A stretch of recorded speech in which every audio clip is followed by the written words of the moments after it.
So why is that huge disparity fair, but somehow like trans women aren't, or caster isn't? Like none of this makes any sense. But also, height is not uniformly distributed around the world.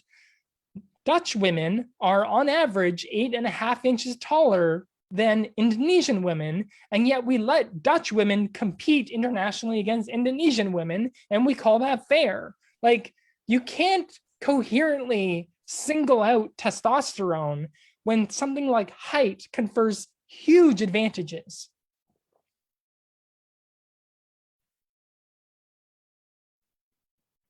Does not select for height, it selects for something different, namely very thin and like hollow-ish foot and ankle bones. So there's a reason that Kenya in particular is overrepresented in distance running excellence.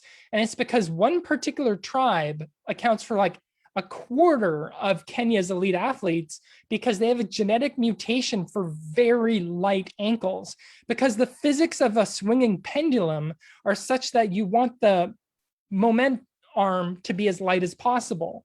So that's what running selects for. Distance running selects for something different than something like rowing or high jump.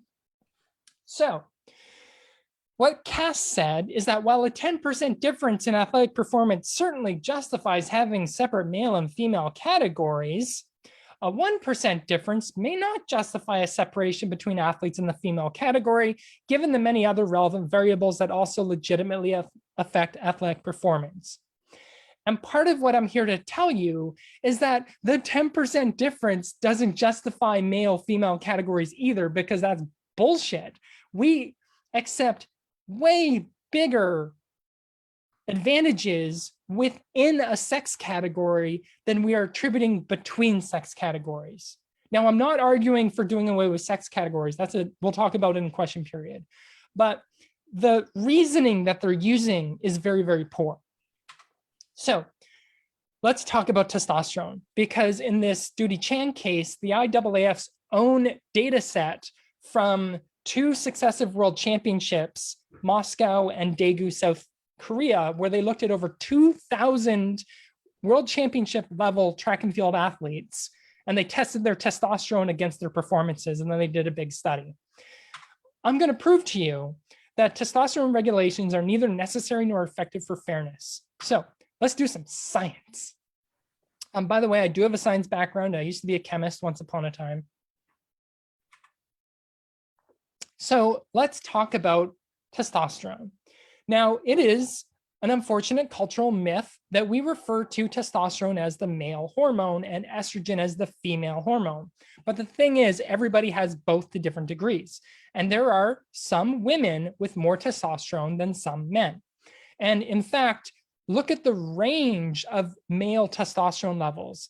Basically, it goes from pretty high to actually next to nothing. There are some men with naturally next to no testosterone, and there are some women with some pretty high testosterone naturally. So while the averages between male and female are 10 times different, the range within a sex is much greater than the average between sexes. Also, because the male range goes all the way down to the bottom of the female range, in statistics, we call this complete overlap. So while the top of the female range doesn't go to the top of the male range, the bottom of the male range does go to the bottom of the female range.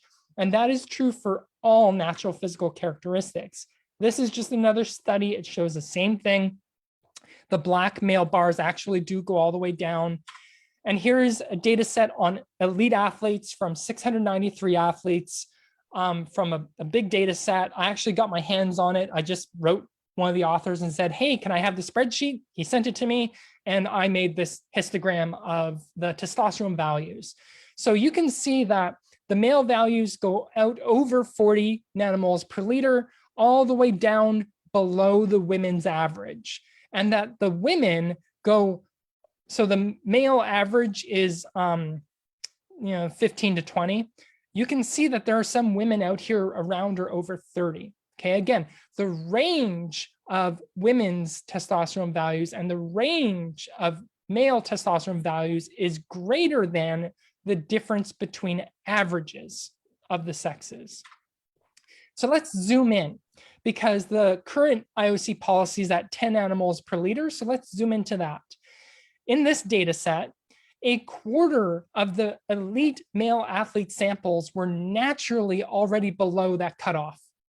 And 6.5% were naturally below World Athletics' new 5 nanomole cutoff. And there was 0.5% of the male sample were naturally below the women's average. What this means is no testosterone policy will ever work to exclude males from female sport. It is literally impossible. And the number that they picked was arbitrary. So what actually matters, though, is they found no relationship between natural endogenous testosterone and performance. So even though you have elite male athletes with really low testosterone, they were competing at no competitive disadvantage to men with 50 times as much natural testosterone. So like I said, this complete overlap thing happens for all natural physical characteristics. I made another one for height, for example. So it turns out that the tallest and the shortest athlete in the sample were both men. But again, look at the range and how much overlap there is. So a lot of people, when they talk about testosterone, they say that there is no overlap between men and women, but there's tons of overlap, tons of it. A quarter for 10 nanomoles, 6.5% for 5 nanomoles. There's tons of overlap. Nonsense. So here's just a different histogram. It's broken down by sport from that sample. They didn't have any women's data for the powerlifting. And the weird thing is the powerlifting average testosterone was the lowest out of all of the sports.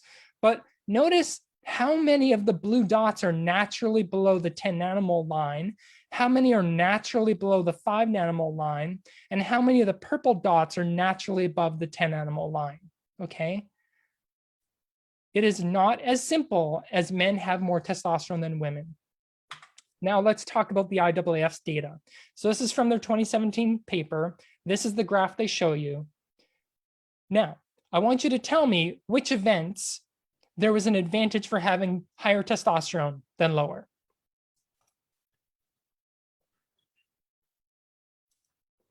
So they were kind of shady. This study is really fucked up. And a few other scientists have called for its retraction because it's so messed up. So they didn't actually show you the percentage differences. You have to calculate it yourself, and that's shady already. But what they did is they took these different events and they compared the lowest testosterone tertile to the highest testosterone tertile and then compared their performances. Now, if you know anything about science at all, you know that tertiles are bananas. So that's thirds. Nobody breaks data sets into thirds. You generally break them into quartiles, or much more commonly into quintiles, fifths. And they have not released this data set so that we can check.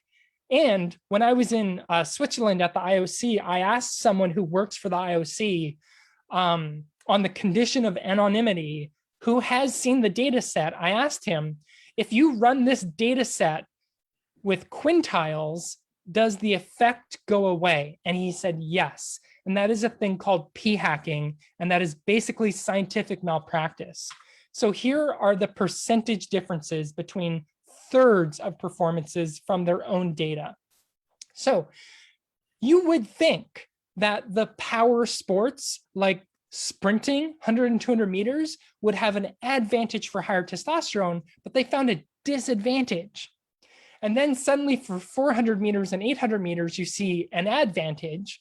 And then back to the mile to the 10K, there's a disadvantage. And then suddenly for the marathon, there's an advantage. Like, what I want you to think is that if I had you fill this out with all these numbers, you would have been wrong. You would have been way off. You would have put the highest advantage up here and then dropped the disadvantages this way. That's how you would have filled it out. You could not have predicted this. What this looks like, and the average is almost zero, what this looks like is randomness around no effect, around zero. Now, In this study, Berman and Garnier say, and they relegate this to 2 sentences in a scientific paper, that they found no effect in men between unaltered natural testosterone and performance. None. And nobody's talked about that. Nobody has talked about that there's no effect on performance in men for testosterone performance. Why wouldn't there be? Like even through puberty. So they want to focus on women based on this study. This is the only study. This is the one they focus on. And they focus on this right here, 400 and 800 meters. But they ignore all the other shit. But they also ignore that it was tertiles, which is shady, that it was p-hacked, that when you do it by quintiles, the effect goes away. So when you take the top 5th testosterone women to the bottom 5th testosterone women, you don't see a performance effect, right? That effect goes away. This is shady, shady data. The data we have shows that there is no relationship between an unaltered endogenous testosterone and performance. Now, we do know that there is a relationship between altered testosterone and performance. So if you take someone's level of natural testosterone, whatever it is, 1 nanomole, 40 nanomoles, it doesn't matter what the number is, and you add to it through doping exogenous testosterone, your performance will tend to go up. That's why it's banned. But also, if you take someone's natural testosterone and then you decrease it, their performance will tend to go down. And it's not because the number you got to, it's not because you got it under 10 nanomoles per liter or 5 nanomoles per liter or whatever number you want to pick. It has nothing to do with the number. It's that you've changed what the body is used to. You've changed the homeostatic set point. That's what's going on. So we ban exogenous testosterone because you're adding more than the body is used to. We have actual studies where what they did is they stopped men's body's ability to produce testosterone. So they dropped their testosterone to 0, then they added it back to the same level exogenously, and there were no performance effects, right? So your body can't tell the difference between endogenous natural testosterone and added exogenous. All it can tell is that it's got more than it's used to, okay? So there is any testosterone effect there would be for women is unreliable and unpredictable at best, and is much more likely to not have an effect. Now, just to quickly close with some history of the non-existence of trans athletes in the Olympics. A lot of people, when they talk about this topic, say, well, trans people have only been allowed in since 2016. And that is a lie. The first IOC policy that openly allowed trans people to compete was passed in October 2003. It went into effect for the Athens 2004 Olympics. And since that time, up until, but not including Tokyo, that is over 54,000 Olympians, and we didn't have a single trans athlete in that time. In November 2015, they updated the trans policy to make it more relaxed, because they used to require that you have unnecessary genital surgery and a 2-year waiting period. And then they took out the surgery component and they put in the testosterone policy. And since then, we had the Rio Olympics and the Sochi Olympics. That was 14,000 more Olympians, and we still didn't have any trans athletes. And trust me, we were trying. Tokyo was the first time we've ever had trans athletes, and we had 4, but only 3 got to compete. One was a friend of mine. She's a US BMX rider. She was an alternate, so she didn't get to compete, but she was Olympian. One was a medalist. Quinn is a non-binary athlete on Canada's women's soccer team who won gold. And then Laurel Hubbard, of course, failed to make any of her lifts, and so she didn't medal or anything.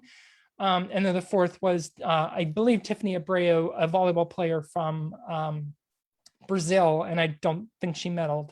So not only were trans athletes wholly absent from the Olympics and wholly absent from elite sport, there have been no Olympic medals until we just had Quinn. No elite world championships, right? Minor masters.